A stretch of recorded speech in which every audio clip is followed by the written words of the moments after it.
Let's check if there's a mono audio available on JBL Tune Flex. So first of all, we can check all of the features in JBL headset app.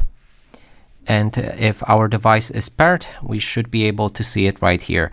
Then if there's mono audio, it should be mentioned right here. If not, we can check it with the music playback. But there's power saving, find my buds. Nothing mentioning the mono audio.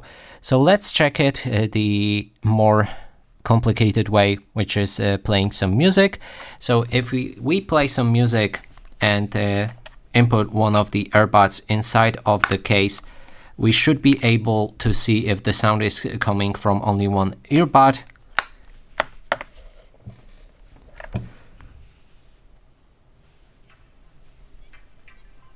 So I'm trying to bring the earbud close to the microphone.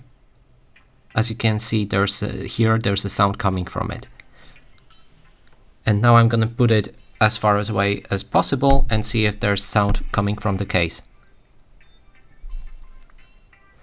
But nope, there's no sound coming from the case, which would confirm that this device does have the mono audio feature.